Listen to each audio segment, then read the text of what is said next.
Okay, here's a true story. When I was in the Coast Guard, my boss, Mr. Hall, he's the only sailor I met in the Coast Guard. Anyway, he ran the deck, and we all dug him. All the deckies, man, he was great to us, and we would have done anything for him. Talk about great leadership maybe later. But here's the thing that happened. Periodically, we would have drills on the ship, and one of the drills we would have would be an abandoned ship drill. And when it was time to abandon ship, each mate on the ship had a certain job to do. He was supposed to go to, like lifeboat number 1 and bring a first aid kit, or go to lifeboat number 3 and bring a fire axe or whatever, right? It's called your billet, list of jobs that you have to do under certain circumstances. So, so they would have an abandoned ship drill.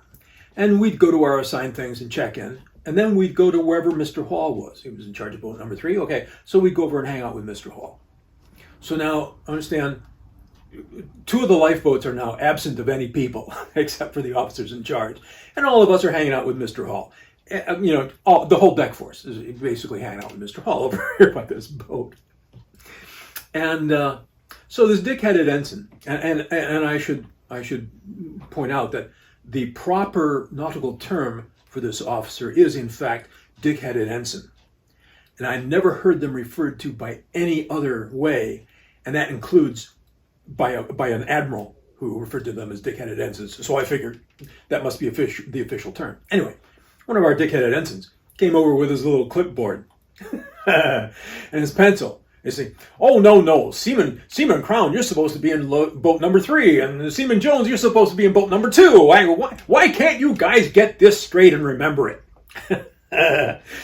And so we said to him,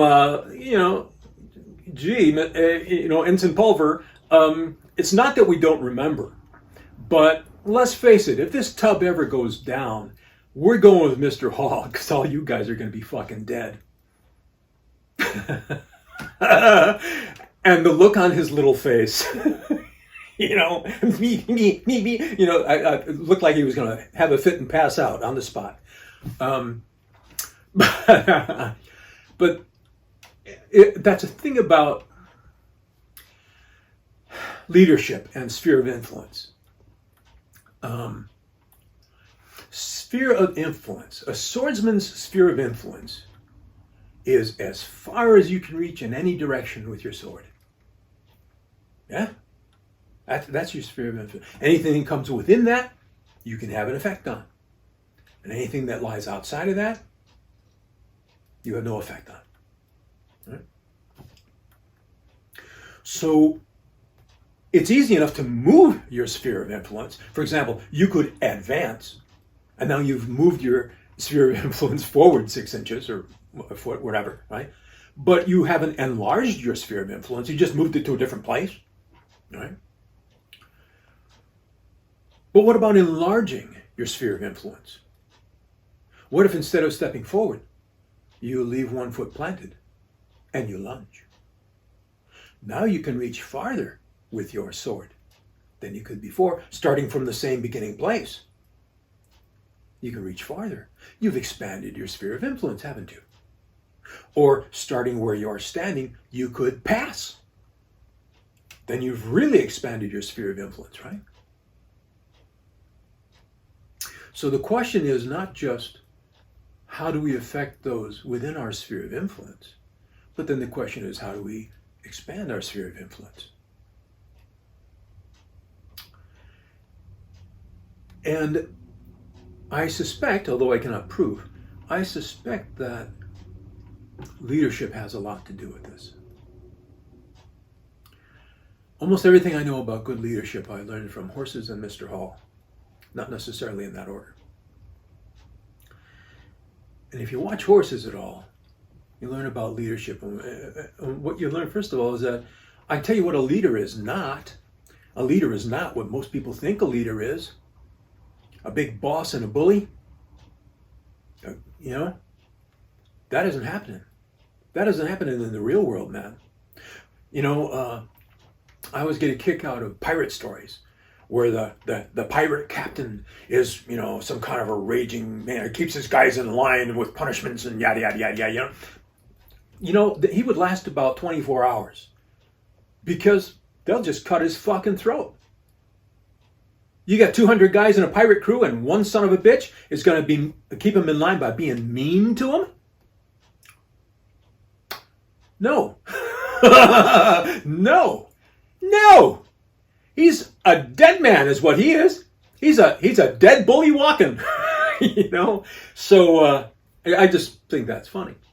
But people who have never had good leadership, people who have never been taught how to be a good leader, think that rank has its privileges. That's what they think. Rank has its privileges. To be a leader, you get to do more. You get more stuff. You get more stuff. You know, it's all about you. And truth is, being a leader is all about everybody else. You know, you may have certain privileges that come with leadership, but I got news for you, pal. You have a hell of a lot more responsibilities that come to you as leader than anything else. You know, in the old cavalry, they say, your men, your horses, your equipment, and then yourself. All right? The leader eats last.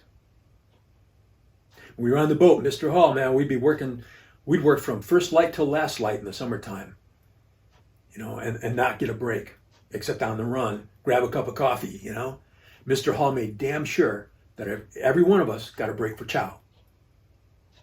Even if he didn't, he would stay on the deck.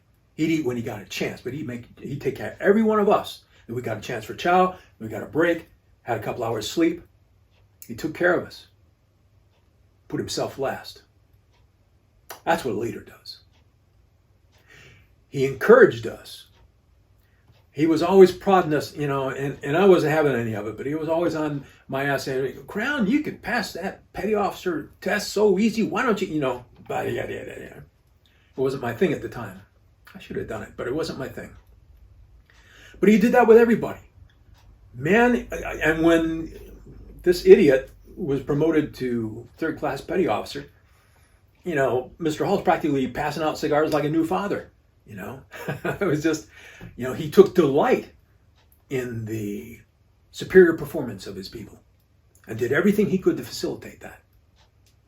You know, that's leadership, man. That's leadership. He was the hardest working son of a bitch on that boat and the hardest partying. And so everybody wanted to grow up to be like Mr. Hall, you know? And the most important form of leadership, the most effective form of leadership is the way you live. Be an example. Be an example to your people. Let them emulate you. This shit, don't do what I say, you know, don't do what I do what I say. No. Because your students will do what they see, not what you say.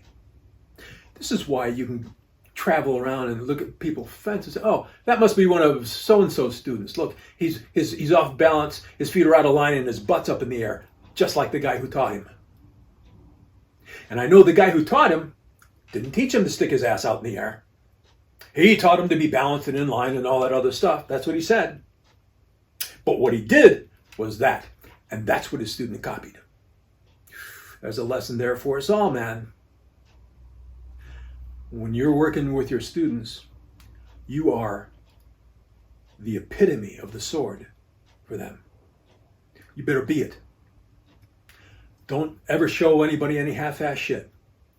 Don't ever be off. Don't ever be, you know, you show them the best you've got, the best it can be, the best it is, because that's the best they can be. You want to inspire the best in them. And the way to do that is to show them what it means to respect the best of what you're doing. Because you don't do anything else. How do you expand your sphere of influence? I wish I knew. I'd be doing it. But I think that each of these people, you know, if you inspire one person, and they inspire one person, you know, and that Now you got 2, and they each inspire 1. I got 4. You know what I'm saying? That you can start a chain reaction of things,